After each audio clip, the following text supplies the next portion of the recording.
ಎಲ್ಲಾ ಜನರು ತಮ್ಮ ಆರೋಗ್ಯ ಮುಖ್ಯ, ಆರೋಗ್ಯವೇ ಭಾಗ್ಯ ಹೇಳ್ತಾರೆ. ನಾವು ಎಷ್ಟೇ ಹಣ ಇರ್ಲಿ, ಆರೋಗ್ಯ ಇಲ್ಲ ಆದ್ರೆ ಏನೂ ಪ್ರಯೋಜನ ಇಲ್ಲ. ಹಾಗಾಗಿ ಇದು ಅವರು ಶೂಟ್ ಮಾಡುವುದಂದ್ರೆ ಬೇರೆಯವರಿಗೆ ಪ್ರೇರಣೆ ಆಗ್ಲಿ ಅಂತ. ಇದು ಕ್ಯಾಬೇಜ್ ಸಿಟಿಯಲ್ಲಿ ಬೆಳೆಯುವುದಿಲ್ಲ ಅಂತ ಹೇಳ್ತಾರೆ, ಆದ್ರೆ ನಮ್ಮ ಸಾವಯವ ಸಂಘದ ಗ್ರಾಹಕರ ಬಳಗ ಹೇಳಿ ಅವರು ಯಾವ ರೀತಿ ಬೆಳೆಸಬಹುದು. ಕಾಲಿಫ್ಲವರು, ಬೀಟ್ರೂಟು, ಕ್ಯಾಬೇಜ್, ಚಳಿಗಾಲದ ಒಂದು ವೆಜಿಟೇಬಲ್ಸ್ ಅನ್ನು ಅದು ಗ್ರೋ ಬ್ಯಾಗ್ ಎಲ್ಲ ರೀಪಾಟ್ ಮಾಡುವಾಗ ಎಲ್ಲ ಒಂದ್ಸಾರಿ ತೆಗೆದು ಸ್ವಲ್ಪ ಬಿಸಿಲಿಗೆ ಹಾಕ್ತೇನೆ, ಆಗ ಅದು ಸ್ಟರ್ಲೈಸ್ ಆಗ್ತದೆ ಹೇಳ್ತಾರೆ. ಆಗ ಅದ್ರಲ್ಲಿ ಎಂತಾದ್ರೂ ಹುಳ ಇದು ಎಲ್ಲ ಇದ್ರೆ ನೋಡಿ, ಈ ರೀತಿಯ ಒಂದು ಸುಂದರವಾಗಿರುವಂತ ಒಂದು ಯಾವ್ದು ಡ್ರಮ್ ಇದೆ ನೋಡಿ. ಆ ಡ್ರಮ್ ನಲ್ಲಿ ಮನೆಯಲ್ಲಿ ಇರುವಂತ ಎಲ್ಲ ಹಸಿ ಕಸಗಳನ್ನು ಉಪಯೋಗಿಸಿ ಕೈತೋಟಕ್ಕೆ ಬೇಕಾಗಿರುವಂತ ಗೊಬ್ಬರವನ್ನು ರೆಡಿ ಮಾಡ್ತಾರೆ. ಅದು ಒಳ್ಳೆ ಸಾಫ್ಟ್ ಇರ್ತದೆ, ದಂಟು ಒಂದು ನಾರು ಎಲ್ಲ ಇಲ್ಲ ಹಾಗೆ. ಕರೆಕ್ಟ್ ಮತ್ತೆ ತುಂಬಾ ವರ್ಷ ಆಗ್ತದೆ. ಹೌದು, ಅಂದ್ರೆ ಅದನ್ನು ಕಟ್ ಮಾಡ್ತಾ ಇದ್ರೆ ಹೌದೌದು.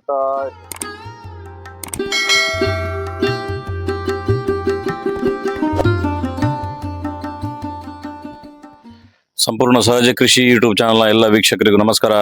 ನಾನು ಶಿವಪ್ರಸಾದ್ ಮಲೆಬೆಟ್ಟು. ನಾನಿವತ್ತು ಮಂಗಳೂರು ನಗರದ ಕೊಟ್ಟಾರ ಚೌಕಿಯ ಪಕ್ಕದಲ್ಲಿದ್ದೇನೆ. ಮಂಗಳೂರು ನಗರ ಅಂತ ಹೇಳಿದ್ರೆ ಇಡೀ ಕಟ್ಟಡಗಳೇ ಆವರಿಸಿರುತ್ತದೆ. ಅದರ ಮಧ್ಯದಲ್ಲಿ ಒಂದು 2 ಫ್ಲೋರ್ನ ಮೇಲ್ಗಡೆ ಇರುವಂಥದ್ದು ಕೈತೋಟ. ಈ ಕೈತೋಟ ತುಂಬ ಸಿಸ್ಟಮೆಟಿಕ್ ಆಗಿ ಮಾಡಿದ್ದಾರೆ. ಇದರಲ್ಲಿ ನಮಗೆ ಒಂದನ್ನು ತೋರಿಸ್ತೇನೆ ನೋಡಿ. ಇಲ್ಲೊಂದು ಕಾಯಿ ಯಾವುದು ಕಾಣ್ತಾ ಇದೆ. ಈ ಕಾಯಿ ನೋಡಿದ ತಕ್ಷಣ ನೀವು ಮಾಡಾಗಲ್ಲ ಅಂತ ಹೇಳ್ತೀರಿ, ಆದರೆ ಇದು ಮಾಡಾಗಲ್ಲ. ಅದೇ ರೀತಿ ಇನ್ನೊಂದು ಒರಿಜಿನಲ್ ವೆರೈಟಿ, ಅದರ ವೆರೈಟಿ ಏನು ಅನ್ನುವಂಥದ್ದನ್ನು ಕೂಡ ಇದರಲ್ಲಿ ತೋರಿಸ್ತೇನೆ. ಪೂರ್ತಿ ವ್ಯವಸ್ಥಿತವಾಗಿ ಮಾಡಿದ್ದಾರೆ. 40 ರಿಂದ 50 ವೆರೈಟಿಯ ಬೇರೆ ಬೇರೆ ವಿಧದ ಬಳ್ಳಿಗಳು, ತರಕಾರಿಗಳು, ಆಯುರ್ವೇದಿಕ್ ಗಿಡಗಳು ಇದೆಲ್ಲವನ್ನು ಕೂಡ ಹಾಕಿದ್ದಾರೆ. ಇದನ್ನ ಹೇಗೆ ಮಾಡಿದ್ದಾರೆ ಅನ್ನೋದ್ರ ಜೊತೆಗೆ ಇವರು ಇದಕ್ಕೆ ಪಾಟ್ ಮಿಕ್ಸ್ ಅನ್ನು ಹೇಗೆ ಗ್ರೋ ಬ್ಯಾಗಲ್ಲೇ ಮಾಡೋದ್ರಿಂದಾಗಿ ಅದಕ್ಕೆ ಗೊಬ್ಬರ ಮಣ್ಣುಗಳನ್ನು ಯಾವ ಕಾಂಬಿನೇಷನಲ್ಲಿ ಮಾಡ್ತಾರೆ ಮತ್ತು ಇಂಥ ನಗರ ಪ್ರದೇಶದಲ್ಲಿ ಹೇಗೆ ಇದಕ್ಕೆ ಬೇರೆ ವ್ಯವಸ್ಥೆಗಳನ್ನೆಲ್ಲ ಮಾಡ್ಕೋತಾರೆ ಅನ್ನೋಂಥ ಎಲ್ಲ ಸಂಗತಿಯನ್ನು ನಿಮಗೆ ತಿಳಿಸ್ತೇನೆ. ಸ್ನೇಹಿತರೆ, ನಮ್ಮ ಜೊತೆ ರಾಧಿಕಾ ಮೇಡಮ್ ಇದ್ದಾರೆ. ಅಮ್ಮ ನಮಸ್ತೆ. ಸುಂದರವಾಗಿರುವಂಥ ಕೈತೋಟವನ್ನು ಮಾಡಿದ್ದಾರೆ. ಈ ಕೈತೋಟದ ವಿಶೇಷತೆಗಳನ್ನು ಅವರು ನಮಗೆ ತಿಳಿಸ್ತಾರೆ. ನಮಸ್ತೆ ಎಲ್ಲ ವೀಕ್ಷಕರಿಗೂ.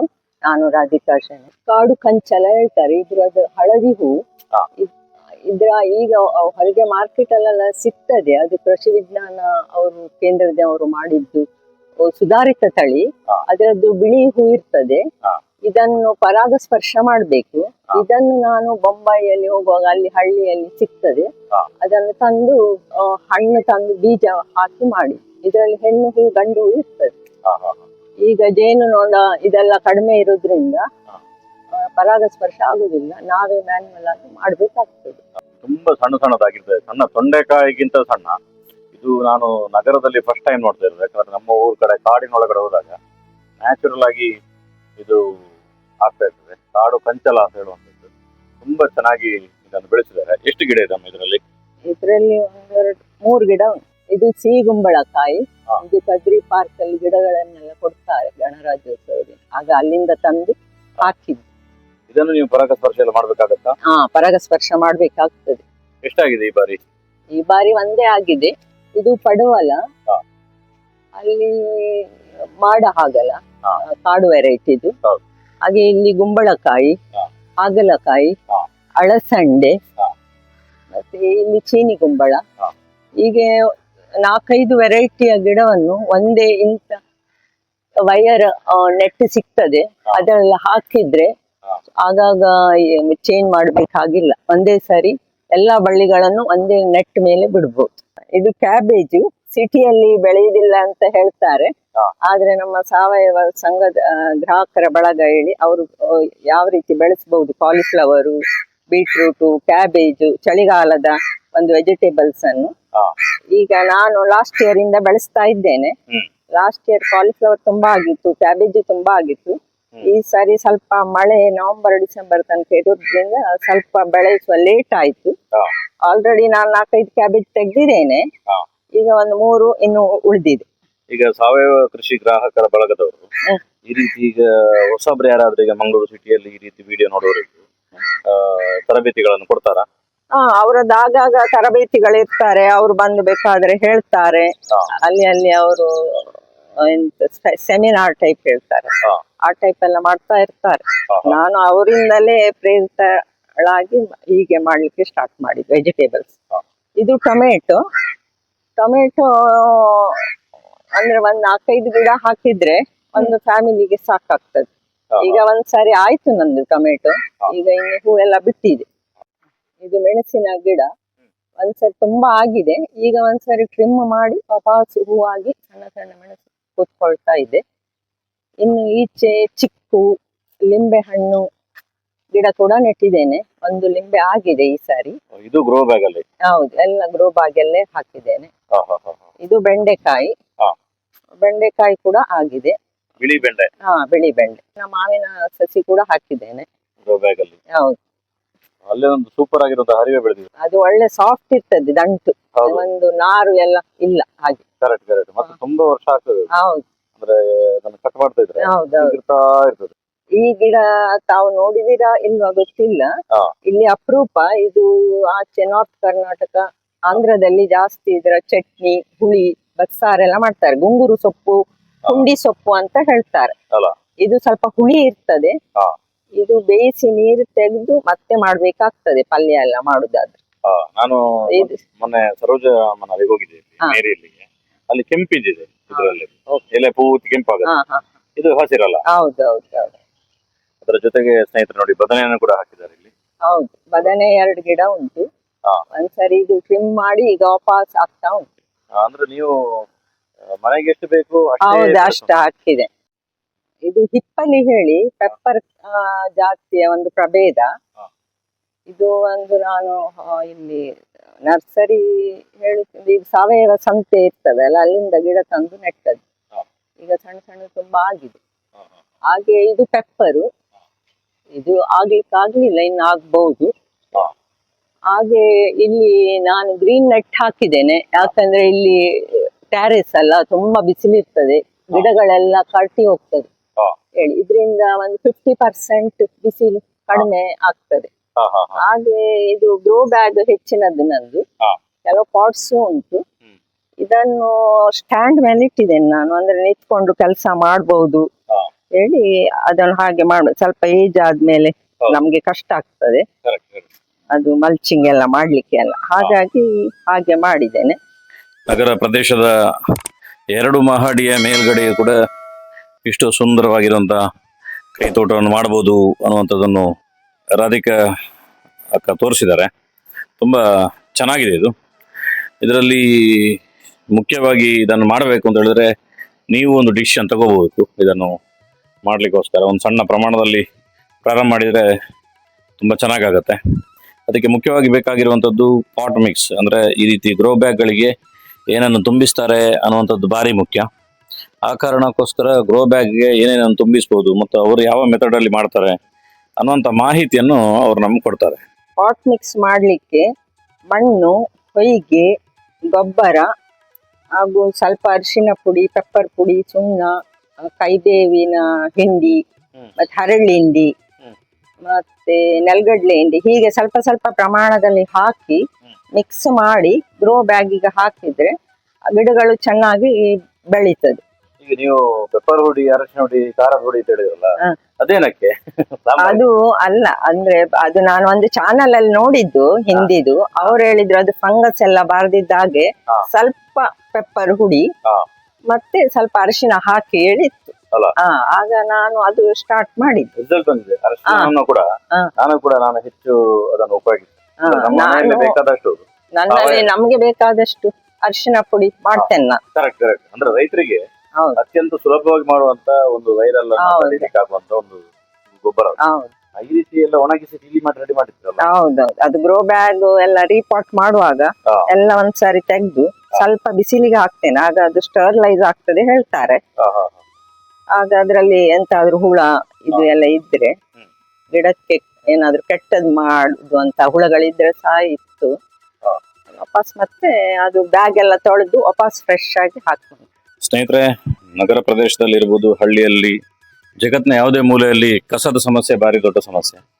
ನಾವು ಉಪಯೋಗಿಸುವಂತ ವಸ್ತುಗಳನ್ನು ಅದನ್ನು ವೈಜ್ಞಾನಿಕವಾಗಿ ನಾವು ಬಿಸಾಡಿದಾಗ ಅದು ಕಸ ಆಗಿ ಈ ಸಮಾಜಕ್ಕೆ, ಪರಿಸರಕ್ಕೆ, ಆರೋಗ್ಯಕ್ಕೆಲ್ಲ ಕೆಟ್ಟ ಪರಿಣಾಮವನ್ನು ಬೀಳ್ತದೆ. ಅದನ್ನು ಅತ್ಯುತ್ತಮವಾಗಿ ಉಪಯೋಗಿಸುವುದು ಅನ್ನುವಂಥದ್ದನ್ನು ತೋರಿಸಿದ್ದಾರೆ ನೋಡಿ.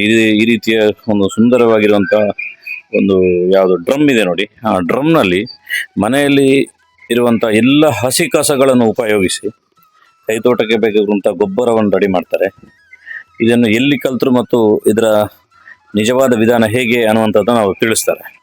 ಇದು ಈಗ ಕಸದ ಒಂದು ದೊಡ್ಡ ಪ್ರಾಬ್ಲಮ್ ಆಗಿದೆ ನಗರದಲ್ಲಿ. ನಾವು ಈ ಹಸಿ ಕಸವನ್ನು ನಮ್ಮ ಮನೆಯಲ್ಲಿ ಆದಷ್ಟು ಮಟ್ಟಿಗೆ ಸಣ್ಣ ಪ್ರಮಾಣದಲ್ಲಿ, ಇವನ್ ಫ್ಲಾಟ್ ಅಲ್ಲಿ ಕೂಡ ಬಾಲ್ಕನಿಯಲ್ಲೆಲ್ಲ ಮಾಡ್ಬೋದು. ಒಂದು ಡ್ರಮ್ಮು ಅಥವಾ ಒಂದು ಬಕೆಟು ಇದೇ ಹೇಳಿ ಇಲ್ಲ, ಅದಕ್ಕೆ ಮಾತ್ರ ಹೋಲ್ಸ್ ಎಲ್ಲ ಮಾಡಬೇಕು. ಅದು ಸ್ವಲ್ಪ ಅದಕ್ಕೆ ಆಕ್ಸಿಜನ್ ಸಿಗ್ಬೇಕು ಹೇಳ್ತಾರೆ. ಹಾಗೆ ಅದು ಒಂದು ಅಡಿಯಲ್ಲಿ ಸ್ವಲ್ಪ ಡ್ರೈ ಲೀವ್ಸ್ ಹಾಕುದು, ಮತ್ತೆ ನಮ್ಮ ಮನೆಯ ಫ್ರೂಟು ವೆಜಿಟೇಬಲ್ ಎಲ್ಲ ಇರ್ತದಲ್ಲ ಅದನ್ನೆಲ್ಲ ಹಾಕುದು. ಅದ್ರ ಮೇಲಿಂದ ಕೋಕೋ ಪಿಟ್ಟು ವಾಪಸ್ಸು ಸ್ವಲ್ಪ ಡ್ರೈ ಲೀವ್ಸ್ ಹಾಕುದು. ಡ್ರೈ ಲೀವ್ಸ್ ಇಲ್ಲ ಹೇಳಿ ಆಗ ಎಂತಂದ್ರೆ ಗಟ್ಟು ಉಂಟಲ್ಲ ಕಾರ್ಡ್ಬೋರ್ಡ್, ಅದನ್ನು ಚೂರು ಚೂರು ಮಾಡಿ ಅದು ಹಾಕುದು. ಮತ್ತೆ ಬೆಲ್ಲದ ನೀರು ಅಥವಾ ಮಜ್ಜಿಗೆ ನೀರು ಸ್ವಲ್ಪ ಹಾಕಿದ್ರೆ ಆ ಮೈಕ್ರೋಬ್ಸ್ ಎಲ್ಲ ಜಾಸ್ತಿ ಆಗ್ತದೆ. ಹಾಗೆ ಅದು 3 ತಿಂಗಳು ಬೇಕಾಗ್ತದೆ. ಮತ್ತೆ ಒಂದ್ಸರಿ ಬಂದ್ ಮಾಡಿ ಇರ್ತದಲ್ಲ, ಮತ್ತೆ ಮತ್ತೊಂದು 1-2 ನಾವು ಮಾಡ್ಬೇಕಾಗ್ತದೆ. ಮತ್ತೊಂದರಲ್ಲಿ ಸ್ಟಾರ್ಟ್ ಆಗುವಾಗ ಇದು 1 ತಿಂಗಳಾದ್ಮೇಲೆ ರೆಡಿ ಆಗ್ತದೆ. ಇದು ನೋಡಿ ರೆಡಿ ಆಗಿದೆ, ಏನು ವಾಸನೆ ಇಲ್ಲ ನೋಡಿ, ನಿಮಗೆ ಗೊತ್ತಾಗ್ತದೆ. ಈಗ ಇದನ್ನು ಸ್ವಲ್ಪ ಒಣಗಿಸಿ ಇಲ್ಲಿ ನೆರಳಲ್ಲಿ ಮತ್ತೆ ಈ ಗಿಡಗಳಿಗೆ ಇದೀಗ ಫುಲ್ ಇದ್ದದ್ದು ಇಷ್ಟ ಆಗಿದೆ. 1-3 ತಿಂಗಳಿಗೆ ಒಂದ್ಸರಿ ಆಗ್ತದೆ. ಅದು ಅದರ ವಾಟರ್ ಉಂಟಲ್ಲ, ನಾವು ಕೆಲವುದು ವಾಟರಿ ವೆಜಿಟೇಬಲ್ ಫ್ರೂಟ್ಸ್ ಹಾಕ್ತೇವಲ್ಲ, ಅದು ನೀರು ಬರ್ತದೆ. ಆ ನೀರನ್ನು ನಿಮ್ಗೆ 1:10 ಮಾಡಿ ಅದು ಗಿಡಗಳಿಗೆ ಹಾಕ್ತಿದ್ರೆ ಒಳ್ಳೆ ಟಾನಿಕ್ ಆಗ್ತದೆ. ಒಳ್ಳೆ ಗಿಡಗಳು ಬೆಳೀತದೆ. ಬಾಂಬೆ ಕಡೆ ಹೆಚ್ಚು ಜನ ಬಾಂಬೆಯಲ್ಲಿ ಇದ್ದಾರೆ ನನ್ನ ಕಸಿನ್ ಒಬ್ರು. ಹಿಂದಿ ಯೂಟ್ಯೂಬ್ ತುಂಬಾ ನೋಡ್ತೀರಾ? ಇಲ್ಲ, ನೋಡ್ತೇನೆ. ಅಂದ್ರೆ ಎಲ್ಲ ನಂಗೆ ಈ ಕೃಷಿ ಬಗ್ಗೆ ಇಂಟ್ರೆಸ್ಟ್ ಉಂಟು. ತುಂಬಾ ಈ ರೀತಿ ಟೆಕ್ನಿಕ್ ಗಳು ಬರ್ತವೆ ಹಿಂದಿ ಯೂಟ್ಯೂಬ್ ಅಲ್ಲಿ ಅಲ್ಲಿ ಒಬ್ರು ಡೆಲ್ಲಿಯಲ್ಲಿ ನೋಡಿ ಒಬ್ರು ಇದ್ದಾರೆ ಪ್ರವೀಣ್, ಅವರದ್ದು ಫಸ್ಟ್ ನೋಡಿದ್ನ. ಅವ್ರು ತುಂಬಾ ಹೀಗೆ ನಿಮ್ಮ ಹಾಗೆ ನೋಡಿ ಇದು ಮಾಡ್ತಾರೆ, ಜನರಿಗೆ ಎನ್ಕರೇಜ್ ಟೆರೆಸ್ ಗಾರ್ಡನ್ ಅಲ್ಲಿ ಮಾಡ್ಲಿಕ್ಕೆ. ಅಲ್ಲಲ್ಲಿ ಸಣ್ಣ ಸಣ್ಣ ಮಟ್ಟಿಗೆ ಜನರನ್ನು ಒಟ್ಟು ಮಾಡಿ ನೀವು ಟೆರೆಸ್ ಅಲ್ಲಿ ಬಾಲ್ಕನಿಯಲ್ಲಿ ಎಷ್ಟು ಸಣ್ಣ ಜಾಗ ನೀಡಿ, ಮತ್ತೆ ಕಸವನ್ನು ಹೊರಗೆ ಬಿಸಾಡ್ಲೇಬಾರ್ದು ಹೇಳುದು. ಅದು ಒಂದು ಚಿನ್ನದ ಹಾಗೆ, ನೀವು ಗಿಡಗಳಿಗೆ ಯೂಸ್ ಮಾಡಿದ್ರೆ ಅದೊಂದು ಬ್ಲಾಕ್ ಗೋಲ್ಡ್ ಏನ್ ಹೇಳ್ತಾರೆ. ಸ್ನೇಹಿತರೆ, ದಕ್ಷಿಣ ಕನ್ನಡ ಜಿಲ್ಲೆ, ಉಡುಪಿ ಜಿಲ್ಲೆ ಈ ಭಾಗದ ಮೂಲೆ ಮೂಲೆಗೆ ಹೋಗಿ ಇಷ್ಟು ಕಂಟೆಂಟ್ ಗಳನ್ನು ಕೊಡ್ತೇವೆ ಕೃಷಿಯ ಬಗ್ಗೆ. ಯಾಕೆ ಅನ್ನುವಂಥ ಪ್ರಶ್ನೆ ನಿಮಗೆ ತುಂಬಾ ಬಾರಿ ಬರಬಹುದು. ತುಂಬಾ ಬಾರಿ ಸೇಮ್ ಇರ್ತದೆ. ಕುಂಬಳಕಾಯಿ ಬೆಳೀತಾರೆ, ಬೆಂಡೆ ಬೆಳೀತಾರೆ, ಬದನೆ ಬೆಳೀತಾರೆ ಅಂತೇಳಿ. ಅದನ್ನ ಯಾಕೆ ಮತ್ತೆ ಮತ್ತೆ ತೋರಿಸು ಅಂತ ಹೇಳಿದ್ರೆ, ಅದರ ಅರ್ಥ ನೀವು ಯಾರಾದ್ರೂ ಬೆಳೀತಿಲ್ಲ ಅಂತ ಹೇಳಿದ್ರೆ ಖಂಡಿತವಾಗಿ ನೀವು ಬೆಳಿಬೇಕು. ಬೇರೆ ಯಾರನ್ನ ಉದ್ಧಾರ ಮಾಡ್ಲಿಕ್ಕೋಸ್ಕರ ಅಲ್ಲ, ನಿಮ್ಮ ಮನೆಗೆ ಬೇಕಾದಂತ ಸಾವಯವ ಆಗಿರುವಂತ ತರಕಾರಿಯನ್ನು, ವಿಷಮುಕ್ತವಾಗಿರುವಂತ ತರಕಾರಿಯನ್ನು ಪಡಿಬಾರ್ದು. ಸಾವಯವ ಆಗಿರುವಂತ ಆರೋಗ್ಯಪೂರ್ಣವಾಗಿರುವಂತ ತರಕಾರಿಯನ್ನು ನೀವು ಮನೆಯಲ್ಲಿ ಪಡೆದು ನಿಮ್ಮ ಆರೋಗ್ಯ ಚೆನ್ನಾಗಿರ್ಬೇಕು ಅನ್ನುವಂಥ ಉದ್ದೇಶ ಇರುವಂಥದ್ದು. ನಾವು ತುಂಬಾ ಬಾರಿ ಬ್ಯಾಡ್ ಹ್ಯಾಬಿಟ್ ನ ರೀತಿಯಲ್ಲಿ ಇರ್ತದೆ ನಮ್ಗೆಲ್ರಿಗೂ ಕೂಡ. ಮೊನ್ನೊಬ್ರು ನಮ್ಮೊಬ್ರು ಸ್ನೇಹಿತರಿದ್ರು, ಅವರು ಯಾವುದೋ ಒಂದು ಸಾಂಬಾರ್ ಮಾಡ್ಬೇಕಾದ್ರೆ ಅವ್ರು ನಂಗೆ ಹೇಳ್ತಿದ್ರು ಕೊತ್ತಂಬರಿ ಸೊಪ್ಪು ಹಾಕ್ಲೇಬೇಕು ಅಂತ ಹೇಳಿ. ಹಾಕಿಲ್ಲ ಅಂದ್ರೆ ಅದು ಸಾಧ್ಯನೇ ಇಲ್ಲ ಅಂತ ಹೇಳಿ ಅದನ್ನು ಸಾಂಬಾರ್ ಮಾಡ್ಲಿಕ್ಕೆ ಅಂತ. ಕೊತ್ತಂಬರಿ ಸೊಪ್ಪಿನ ವಿರೋಧಿಗಳು ನಾವಲ್ಲ, ಆದ್ರೆ ಅದನ್ನು ಬೆಳೆಯುವಾಗ ಅದಕ್ಕೆ ಸ್ಪ್ರೇ ಮಾಡುವಂಥದ್ದು ರೋಗ ಬಂದಾಗ ಅದು ನೇರ ನಮ್ಮ ಹೊಟ್ಟೆಗೆ ಸೇರ್ತದೆ. ನಾವು ತಿನ್ನುವಂಥದ್ದು ಮಾತ್ರ ಅಲ್ಲ, ಅದರ ಜೊತೆ ಮನೆಯವರಿಗೂ ಕೂಡ ನಾವು ವಿಷವನ್ನು ಉಣಿಸ್ತಾ ಇದ್ದೇವೆ ಪ್ರತಿದಿನ. ಆದ್ರಿಂದಾಗಿ ನಾವು ಅದಕ್ಕೆ ಹ್ಯಾಬಿಟ್ ಆಗಬಾರ್ದು. ಅಂದ್ರೆ ಅದು ಬೇಡದಿರುವಂಥ ಸಬ್ಜೆಕ್ಟ್, ರಾಸಾಯನಿಕ ತರಕಾರಿಗಳನ್ನು ತಿನ್ನುವಂಥದ್ದು. ಅದರಿಂದಾಗಿ ನೀವೆಲ್ಲರೂ ಕೂಡ ಮುಂದಿನ ದಿನಗಳಲ್ಲಿ ಸಾವಯವ ಕೃಷಿಗೆ ಚಾಲನೆ ಕೊಡಿ. ಯಾರ್ಯಾರು ನೀವು ಮಂಗಳೂರು ಮಹಾನಗರದಲ್ಲಿದ್ದೀರಿ, ಇಲ್ಲಿ ರತ್ನಾಕರ್ ಶೆಣೆಯವರು ಅಂತೇಳಿ ನಮ್ಮ ಹಿರಿಯರಿದ್ದಾರೆ, ಹರಿಕೃಷ್ಣ ಕಾಮತ್ ಅಂತಿದ್ದಾರೆ. ಅವರು ಒಂದು ಅಂಗನವಾಡಿಯಲ್ಲಿ ಪಾಠ ಮಾಡಿದ ರೀತಿಯಲ್ಲಿ, LKG UKG ಅಲ್ಲಿ ಪಾಠ ಮಾಡಿದ ರೀತಿಯಲ್ಲಿ ಕೃಷಿಯ ಪಾಠಗಳನ್ನು ಅವರು ಮಾಡ್ತಾರೆ. ಸಿಟಿಗಳಲ್ಲಿ ಅದಕ್ಕೆ ಬೇಕಾದಂಥ ಎಲ್ಲ ಪ್ರೋತ್ಸಾಹಗಳನ್ನು ಕೊಡ್ತಾರೆ. ಆ ಕಾರಣಕ್ಕೋಸ್ಕರ ನೀವೆಲ್ಲರೂ ಕೂಡ ವೀಕ್ಷಿಸಿದ್ರಿ. ಬನ್ನಿ, ಕೊನೆಯದಾಗಿ ರಾಧಿಕಮ್ಮ ನಿಮ್ಗೆ ಏನು ಸಂದೇಶವನ್ನು ಕೊಡ್ತಾರೆ ಅನ್ನೋಂಥದ್ದು ಕೇಳುವ ಅವ್ರ ಹತ್ರ. ವೀಕ್ಷಕರೇ, ಇದು ನಾನು ಈಗ ವೆಜಿಟೇಬಲ್ ಗಾರ್ಡನ್ ಮಾಡಿದ್ದೇನೆ. ಹೌದು, ಇದು ಶಿವಪ್ರಸಾದ್ ಸರ್ ಅವರು ಯಾಕೆ ಇದನ್ನೆಲ್ಲ ಅಲ್ಲಿ ಅಲ್ಲಿ ಹೋಗಿ ಮಾಡ್ತಾರೆ, ಅವರಷ್ಟು ಕಷ್ಟಪಡ್ತಾರಂದ್ರೆ ಎಲ್ಲಾ ಜನರು ತಮ್ಮ ಆರೋಗ್ಯ ಮುಖ್ಯ, ಆರೋಗ್ಯವೇ ಭಾಗ್ಯ ಹೇಳ್ತಾರೆ. ನಾವು ಎಷ್ಟೇ ಹಣ ಇರ್ಲಿ, ಆರೋಗ್ಯ ಇಲ್ಲ ಆದ್ರೆ ಏನೂ ಪ್ರಯೋಜನ ಇಲ್ಲ. ಹಾಗಾಗಿ ಇದು ಅವರು ಶೂಟ್ ಮಾಡುವುದಂದ್ರೆ ಬೇರೆಯವರಿಗೆ ಪ್ರೇರಣೆ ಆಗ್ಲಿ ಅಂತ. ಹಾಗೆ ನನ್ನದು ಉದ್ದೇಶ ಕೂಡ ಅದೇ, ಬೇರೆಯವರಿಗೆ ಒಂದು ಪ್ರೇರಣೆ ಆಗ್ಲಿ, ಸಣ್ಣ ಮಟ್ಟಿಗಾದ್ರೂ ಒಂದು ವೆಜಿಟೇಬಲ್ ಗಾರ್ಡನ್ ಮಾಡಿ ವಿಷಮುಕ್ತ ಆಹಾರ ಆಗ್ಲಿ. ನಮ್ಮ ಸಾವಯವ ಸಂಘದವರು ಯಾವಾಗಲೂ ಹೇಳ್ತಾ ಇರ್ತಾರೆ ವಿಷಮುಕ್ತ ಆಹಾರ ಮಾಡಬೇಕು ಹೇಳಿ, ಅಲ್ಲಲ್ಲಿ ಸ್ಕೂಲ್ಗಳಲ್ಲಿ ಹೋಗಿ ಮಕ್ಕಳಿಗೆ ಪೇರೆಂಟ್ಸಿಗೆಲ್ಲ ಹೇಳ್ತಾ ಇರ್ತಾರೆ. ಹಾಗೆ ಆ ರತ್ನಾಕರಣ್ಣ ಸಾವಯವ ಸಂಘದವರು ಅವರೇ ನನಗೆ ಪ್ರೇರಣೆ. ಅವರಿಂದ ಕೂಡ ನಾನು ಅಲ್ಲಿ ಅವರಿಂದ ಕಲ್ತಿದ್ದೇನೆ. ಅವರು ಅಲ್ಲಿ ಒಂದು ಕ್ಲಾಸ್ ಸೆಮಿನಾರ್ ಆ ಟೈಪ್ ಮಾಡ್ತಾರೆ. ಹಾಗೆ ನನಗೆ ಈಗ ಉತ್ತೇಜನ ಸಿಕ್ಕಿ, ಹಾಗೆ ಇವರು ಶಿವಪ್ರಸಾದ್ ಸರ್ ಅವರು ಅವರ ಚಾನಲ್ ನಾನು ಸಬ್ಸ್ಕ್ರೈಬ್ ಮಾಡ್ಕೊಂಡಿದ್ದೇನೆ. ಅವರು ಇಂದ ಕೂಡ ನಾನು ಪ್ರೇರಿತನಾಗಿದ್ದೇನೆ. ತುಂಬಾ ಚಾನಲ್ ಅಲ್ಲಿ ಬೇರೆ ಬೇರೆಯವರ ಒಂದು ಏನು ಹೇಳ್ತಾರೆ, ಯಾವ ರೀತಿ ಬೆಳೆಸಿದ್ದಾರೆ, ಈಗ ಕೀಟಗಳು ಬರ್ತದೆ ಅದನ್ನೆಲ್ಲ ಯಾವ ರೀತಿ ಪರಿಹಾರ ಮಾಡ್ಕೊಳ್ಬಹುದು, ಹೀಗೆ ಬೇರೆ ಬೇರೆ ಒಂದು ನಮಗೆ ನಾಲೆಡ್ಜ್ ಸಿಗ್ತದೆ ಹೇಳ್ಬೋದು. ಆಗ ನಮ್ಮಲ್ಲೂ ಕೂಡ ಇಂಪ್ರೂವ್ಮೆಂಟ್ ಮಾಡ್ಕೊಳ್ಬಹುದು. ಹಾಗೆ ನಮ್ಮಿಂದ ಬೇರೆಯವರಿಗೂ ಪ್ರೇರಣೆ ಒಂದು ಸಿಗ್ತದೆ. ಹಾಗಾಗಿ ನಾನು ಶಿವಪ್ರಸಾದ್ ಸರ್ ಅವರಿಗೆ ಅಷ್ಟು ದೂರ 60-70 ಕಿಲೋಮೀಟರ್ ದೂರದಿಂದ ಬಂದಿದ್ದಾರೆ, ಅವರಿಗೆ ತುಂಬಾ ಧನ್ಯವಾದಗಳು.